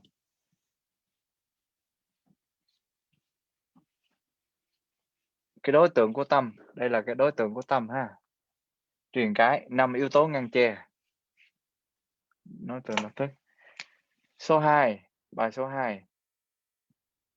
Tức là nói về vấn đề cái gì? 5 thủ uẩn. 5 thủ uẩn. Cái này cũng nhanh thôi, nó cũng giống như vậy thôi. Uẩn, uẩn có nghĩa rằng là cái sự tập hợp. Tập hợp. Thủ uẩn, cái vấn đề ở đây là thủ uẩn. Chúng ta nắm, ta vướng kẹt. Thì trong cái bản dịch này á, thì chúng ta có cái từ là gì? Bám víu, nắm lấy, gìn giữ lấy, thủ uẩn. Thì chúng ta có uẩn là gì? Gồm có là gì? Sắc, sắc thân, tức là the body, tức là hình tướng này nè. Rồi thanh, sắc không, sắc thọ chứ. Sắc thọ, tức là the feeling á, chúng ta đã học rồi ha. Rồi tưởng, tức là những cái tri giác, thuộc vào tri giác ha. Perception ha. Perception, tức là những cái tri giác. Và những cái hành tức là những cái những cái vận động tâm thức của mình, tức là những cái hoạt động tâm thức của mình. Thấy không? Thì dùng cái từ là gì? Hành tức là những cái tâm tư của mình, vận động tâm tư của mình, những cái hoạt động tâm tư của mình.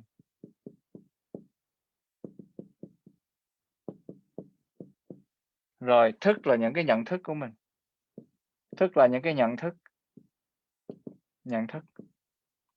Thức của mình đã đi vào là do 6 căn 6 trần.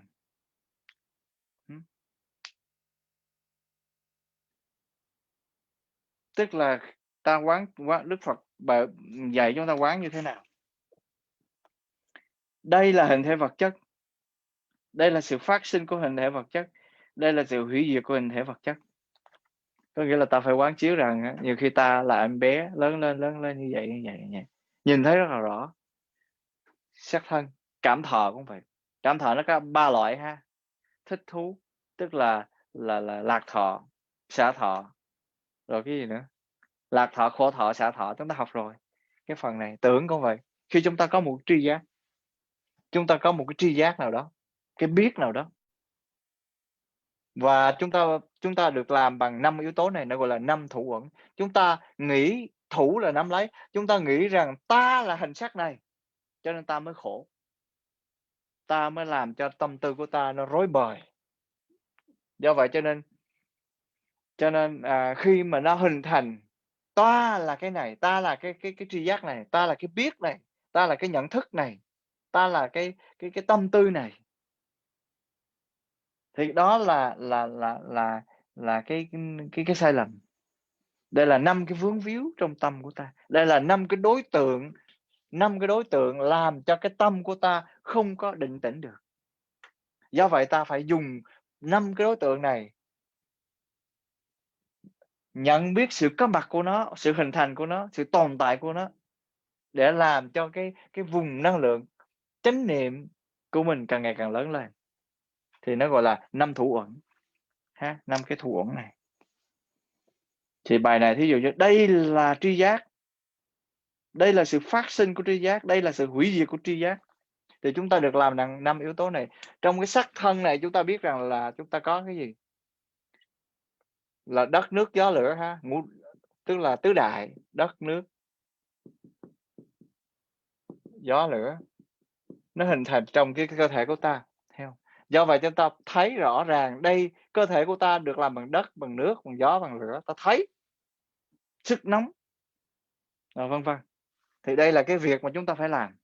Đây là những cái bài tập mà phải đưa ra cho đại chúng, và đại chúng phải nắm cho vững. Và chúng ta chọn một bài chúng ta thực tập ha. Bài số 3. Trong cái đoạn này tiếp tục là Đức Thế Tôn nói cái gì?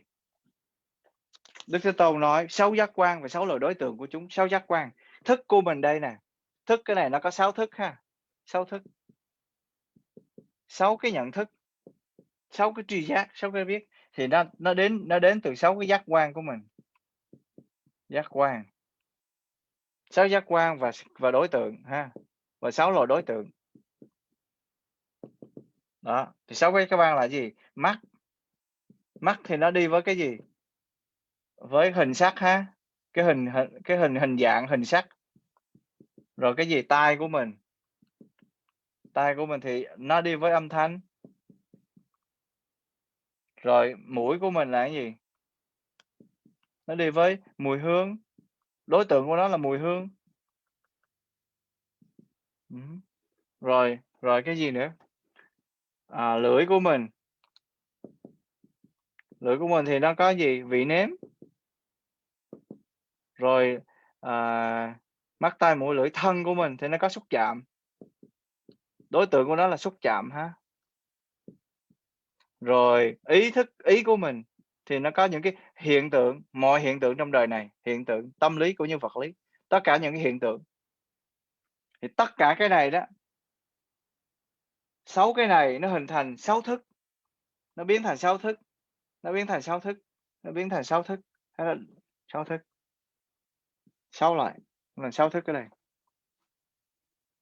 Cho nên thế giới nó được hình thành dựa trên 18 cái loại hiện tượng này, tức là 6 căn tiếp xúc 6 trần, nó thành nó thành 6 thức, tức là 3, 6, 18, 18 nó gọi là thập bát giới, tức là 18 cái phạm trù hình thành thế giới.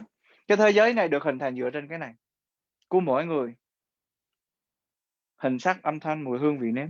Đó là chúng ta có một cái quan niệm về thế giới.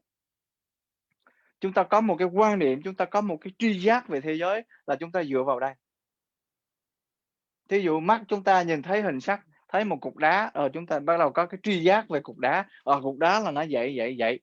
Nó được xuất phát từ chỗ này, bắt đầu chúng ta có nó hình thành cả một cái quan niệm về thế giới, nó gọi là thế giới quan và vũ trụ quan, tức là chúng ta biết được cái vũ trụ nó hình thành ra làm sao, vân vân. Thì nó có 6 loại đối tượng này. Thì đây là những cái đối tượng, đây là những cái điều kiện để nó làm cái cho cái tâm của ta. Đây là những cái đối tượng của tâm thức của mình. Vì vậy cho nên khi chúng ta lắng nghe một âm thanh người ta chê khen mình, tự nhiên cái nhận thức của mình là cái gì đó. Biết được có một cái lời nói khó nghe là ta lập tức liên hệ tới thọ của ta liền, có phải không? Rồi thọ của ta liên hệ tới tưởng liền, rồi cái hoạt động tâm tư của ta nó xuất hiện liền, và cái nhận thức ta nó phản ứng liền. Là cái body của ta là phản ứng liền, nóng mặt lên, hay là khoái, hay là giận hờn, đập chén đập tô, hay là miệng chúng ta buông ra những lời, ý thức bắt đầu hoạt động lộn tung mèo lên hết. Thì đó là một cái hoạt động của tâm ý của ta như thế, dựa vào những cái đối tượng. Thì đây là những cái đối tượng của tâm của mình. Tâm của ta nó bao gồm tất cả những cái thứ này. Tâm nó bao gồm tất cả các pháp và những cái đối tượng của nó. Đây là cái tâm thức của ta. Và dĩ nhiên là chúng ta cũng không có khác lạ gì. Có nghĩa là khi mà có một hình sắc nó xuất hiện trong tâm của ta, thì ta biết, thí dụ như ở đây, ý thức về mắt và đối tượng của mắt là hình sắc, và những cái nội kết được tạo ra khi bắt đầu nó phát sinh, ta biết nó phát sinh, khi nó tồn tại biết nó tồn tại, khi nó hủy diệt biết nó hủy diệt. Đó là cái phần số 3. Quý vị nắm kịp mà phải không? Cho nên quý vị có thể dùng cái kinh mà thầy đưa ra, quý vị liệt kê ra như thế này, chúng ta để nắm rõ cái bài của mình. Và lưu ý một điều là gì? Chúng ta nắm một bài ta thực tập thôi, đừng có ham hố làm hết một cái thôi, làm cho nó thành tựu. Rồi, ta bôi hết cái phần này ha. Quý vị có theo kịp mà phải không? Ok ha, thầy bôi ha. Chúng ta sẽ đi vào phần thứ 3, thứ 4. 5 thủ ẩn. Thầy liệt kê ra như thế này. Và cái phương pháp thì chúng ta đã biết rồi. Nó giống nhau. Tức là khi nó phát khởi trong tâm, ta biết trong tâm nó đang phát khởi. Nó tồn tại, biết nó tồn tại. Nó hủy diệt, nó đang tiêu diệt, nó ẩn tàng đi, ta biết nó đang ẩn tàng đi. Khi có, biết có, khi không, biết không. Đó là bài số 3. Bây giờ bài tập số 4, Đức Thế Tôn đưa ra cái điều chi? Ngài đưa ra cái điều gì nữa? 7 yếu tố giác ngộ. Thất giác chi? Nó gọi là 7 yếu tố giác ngộ. Giác á, là biết, ngộ là thấy. Chỉ có vậy thôi. Tức là 7 yếu tố nó giúp ta nhận biết và thấy một cách rõ ràng. Giác ngộ. Chúng ta có một cái thấy mà nó rõ ràng, nó biết rõ. Đó là nó. Thì chúng ta cần 7 yếu tố. Thì 7 yếu tố đó là đối tượng của tâm của mình. Nó cũng nằm trong tâm của mình. Nhưng mà những cái 7 yếu tố giác ngộ này đó, nó có cái tính cách tích cực. Nãy giờ chúng ta đi vào những cái yếu tố tiêu cực này. Tiêu cực này, đây là những cái yếu tố bất thiện. Rồi chúng ta đi vào những yếu tố, có những yếu tố không thiện không ác. Thì bây giờ chúng ta đi vào những yếu tố nó thuần là thiện thôi. Ha, thiện lành thôi. Thì 7 yếu tố giác ngộ. Một con người có giác ngộ thì con người luôn luôn có 7 yếu tố này, luôn luôn có mặt trong tâm của họ, luôn luôn nó hoạt động trên cái bề nổi, tức là lúc nào nó cũng có mặt hết. 7 yếu tố giác ngộ. Yếu tố thứ nhất là là chánh niệm, Samasati, chánh niệm, Samasati, chánh niệm. Chánh niệm là chúng ta nói hoài mà, phải không? Chánh niệm là cái năng lực nhận biết, ghi nhớ và chấp nhận như vậy. Attention, acceptance and awareness. Awareness, attention and acceptance. Gọi là thứ nhất là awareness là gì? Là tỉnh thức. Là cái gì? Attention là cái gì? Tập trung. Nó có ba ha, nó có ba cái gọi là 3T. 3T. Tức là thứ nhất là tập trung, attention, awareness, cái này là attention. Một cái thứ hai là awareness, tức là tỉnh thức, tỉnh táo, tỉnh thức.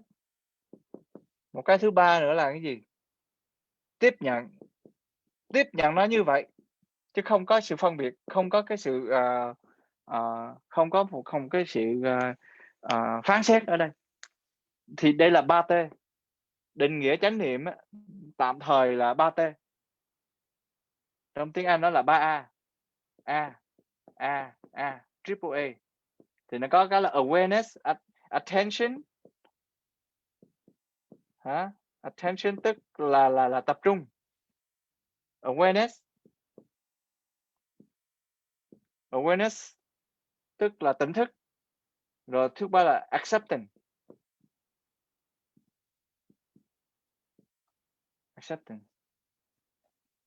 Thì đó là chánh niệm. Thì con người giác ngộ, muốn để có một yếu tố giác ngộ, và chúng ta phải hiểu cái chữ giác ngộ này là một động từ. Giác ngộ một cái đối tượng nào đó. Thấy là thấy được một cái đối tượng nào đó. Thấy đối tượng nào đó.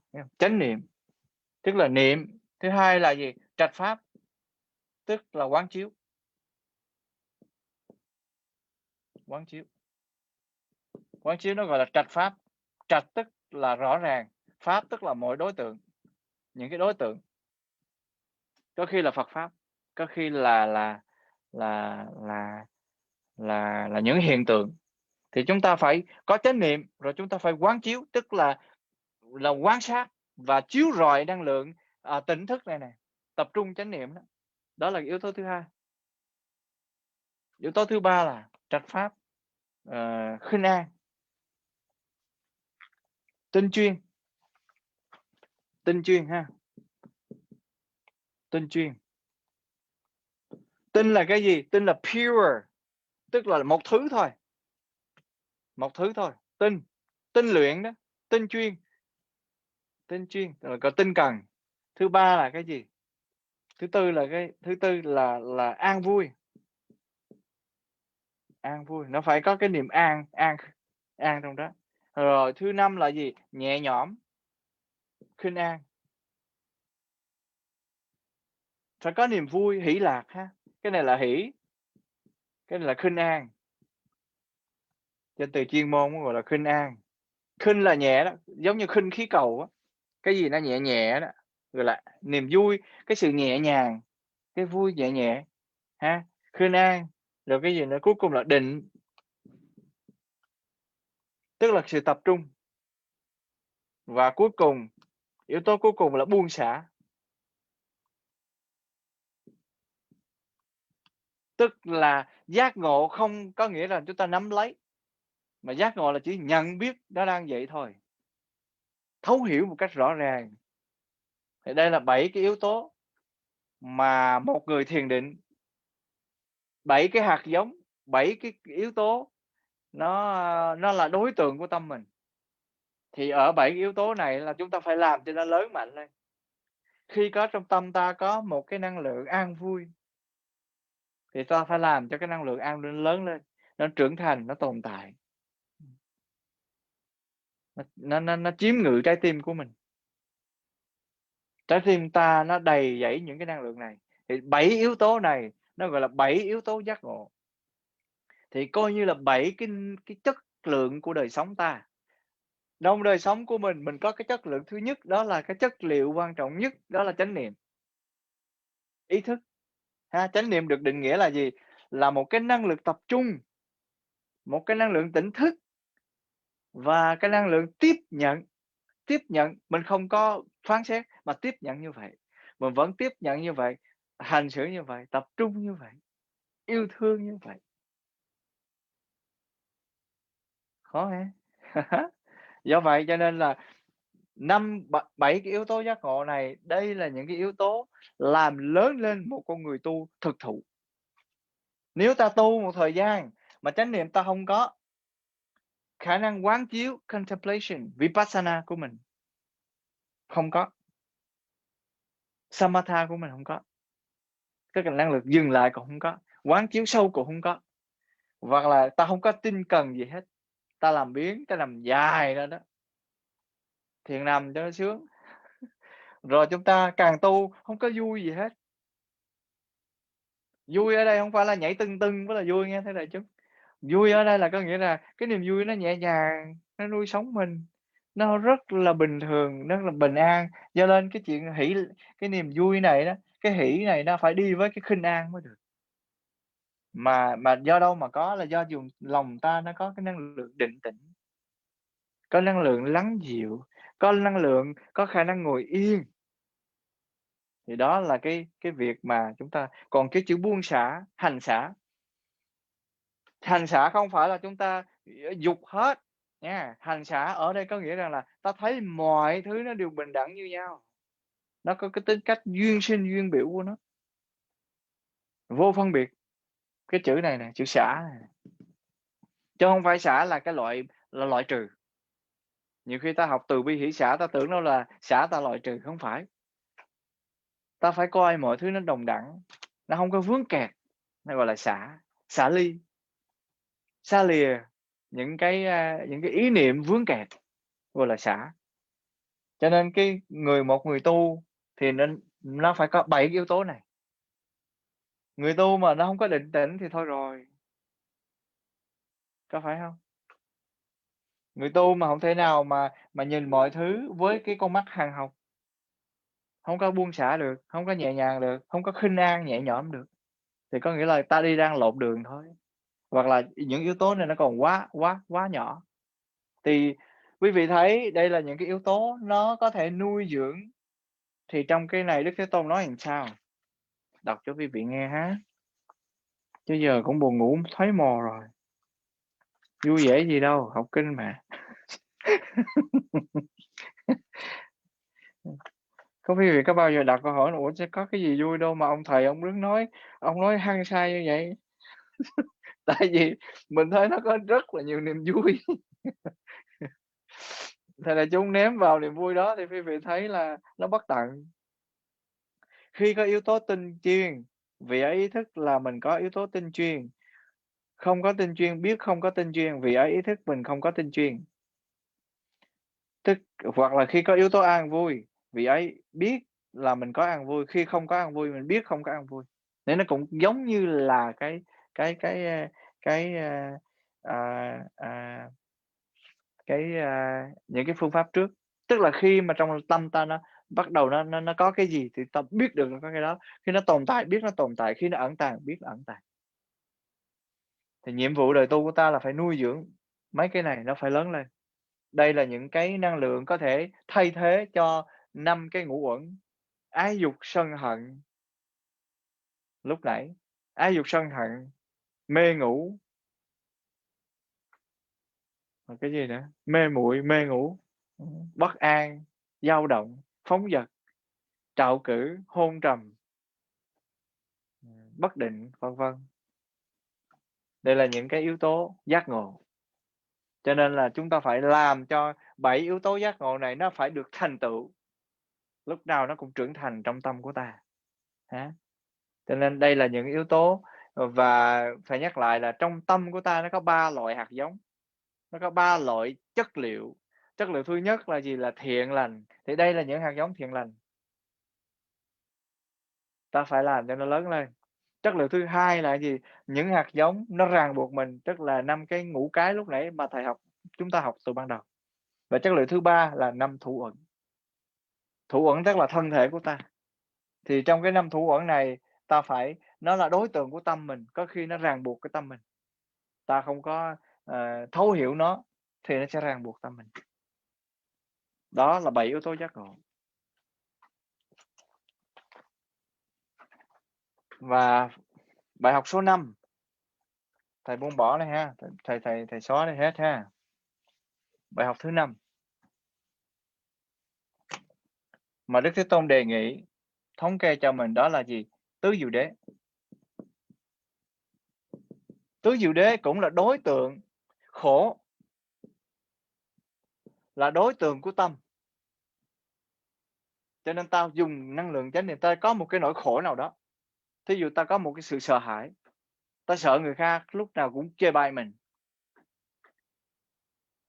Ta sợ người ta khinh bỉ mình. Ta sợ người ta coi thường mình.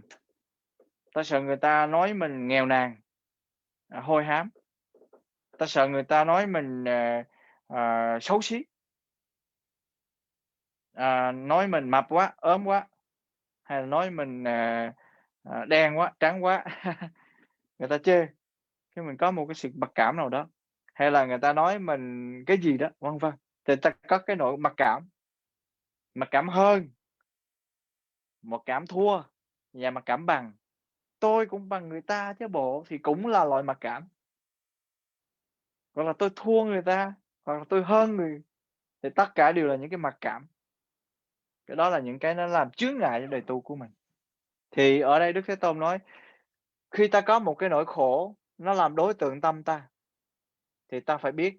Và khi ta tìm cái nguyên nhân khổ, tức là khổ tập, ta biết được đây là những nguyên nhân, rồi diệt, tức là ta biết được có một con đường dẫn đến sự chấm dứt của những cái nguyên nhân gây ra khổ. Rồi đạo, tức là những cái con đường đạo đức nuôi dưỡng ta để ta chấm dứt cái tình trạng gây ra những cái niềm đau nỗi khổ. Đấy là cái điều mà Đức Thế Tôn, dạy mình.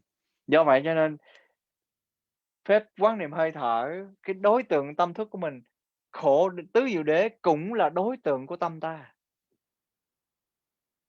Do vậy cho nên Đức Thế Tôn mới nói rằng nếu chúng ta thực tập cho giỏi thì phép quán niệm hơi thở này đó, nó đưa đến sự thành tựu tứ diệu đế. Mà khi ta đã đạt được cái trình độ tứ diệu đế rồi, đã đi thênh thang giữa cuộc đời, tất cả các bậc thánh đều đi vào con đường này.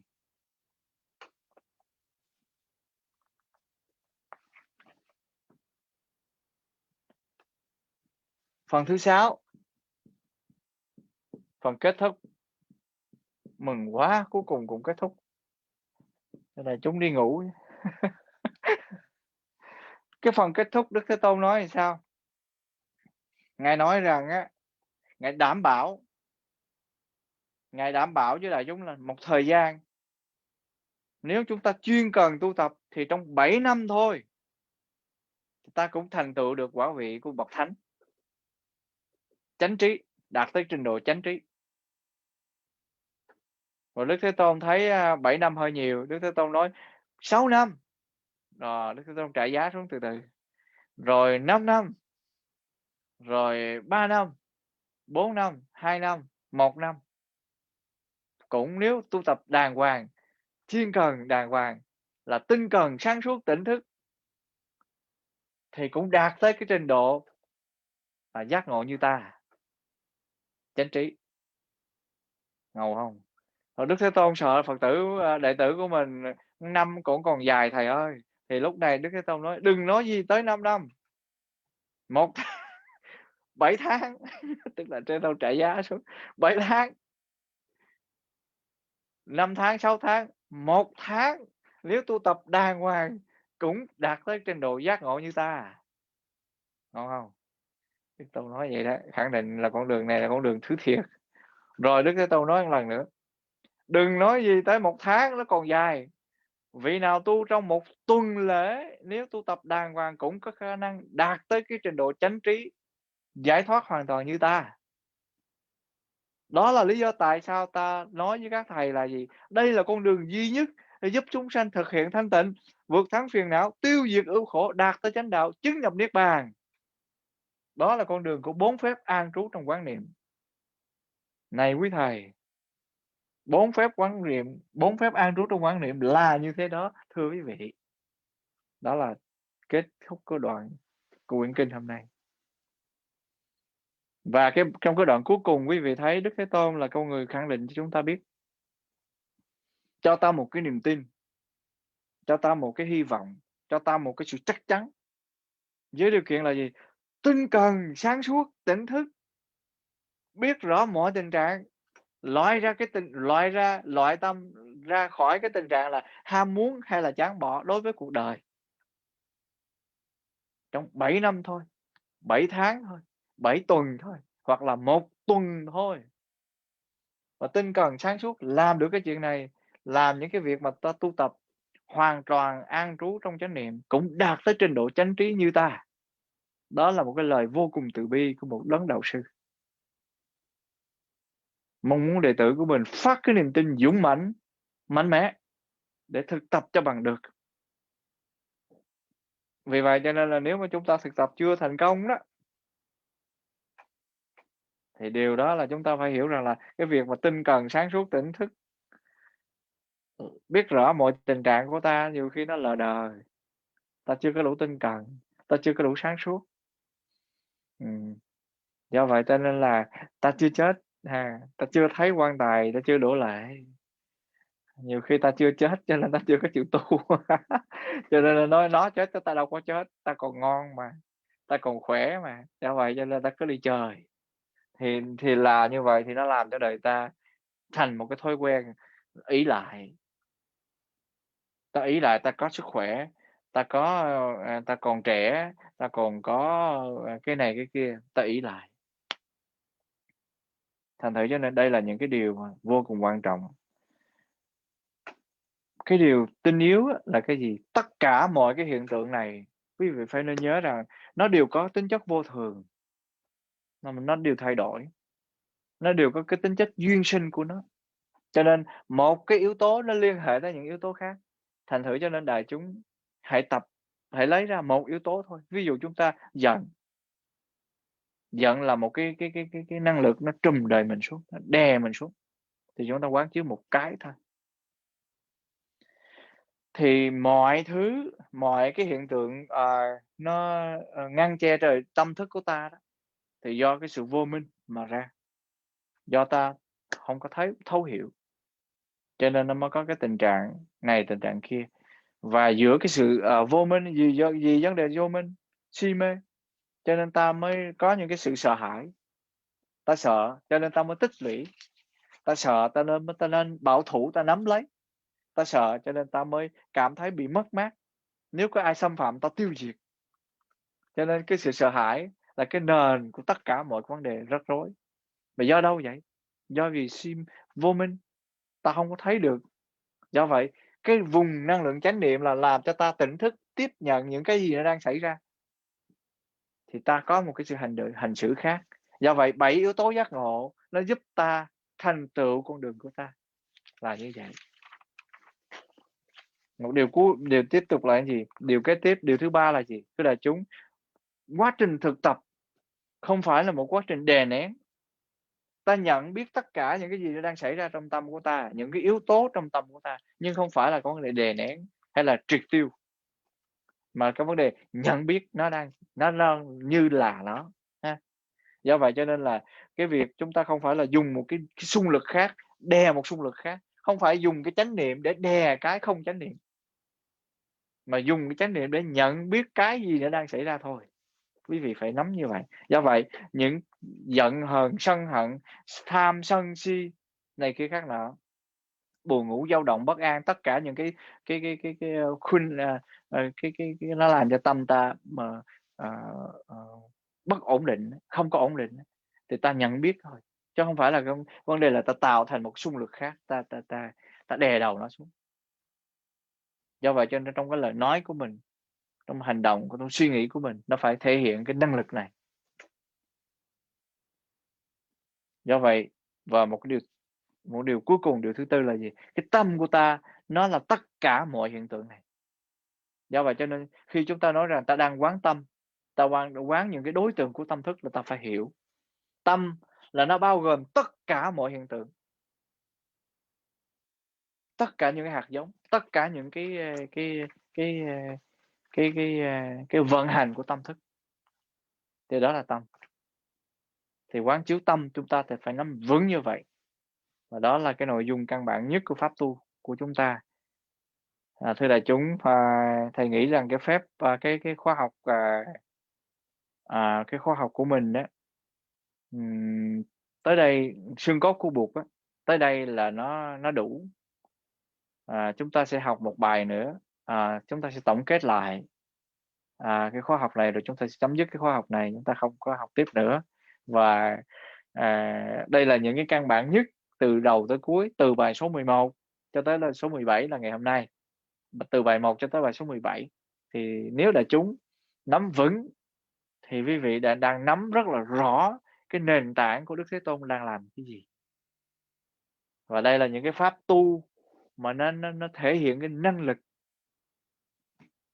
Thì tuần sau chúng ta sẽ học một bài cuối, chúng ta có thể học vào cái nền tảng năm giới.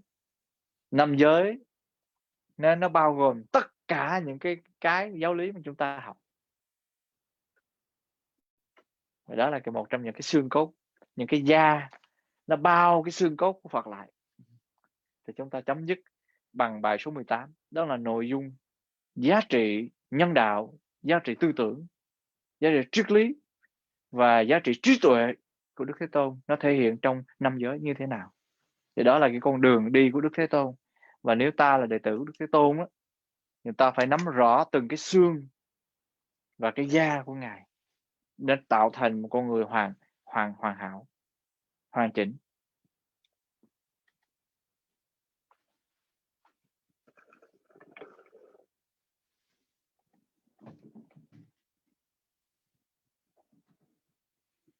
Thưa đại chúng, là chúng ta lớp xương cốt của Bụt chúng ta học một lớp nữa thôi, và chúng ta sẽ chấm dứt cái khóa tu, cái khóa xương cốt của Bụt. Nó rất là rõ ràng và đầy đủ. Lần sau chúng ta sẽ học tiếp. Bây giờ thì chúng ta sẽ nghỉ ở đây. Mời đại chúng thở vào thở ra với thầy. Thở một cách tự do, quan sát tâm của mình hiện tại bây giờ. Cái tâm ta nó đang có cái trạng thái gì, ta nhận biết. Thí dụ ta có trạng thái không có buồn phiền, ta biết ta không có buồn phiền. Ta đang có bình an, ta biết ta đang có bình an. Ta đang có thư giãn, ta biết tâm ta đang thư giãn, khinh an.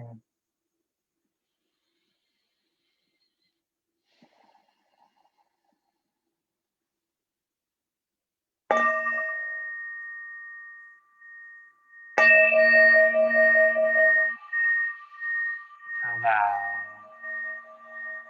thở ra.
Cảm ơn đại chúng nhiều lắm.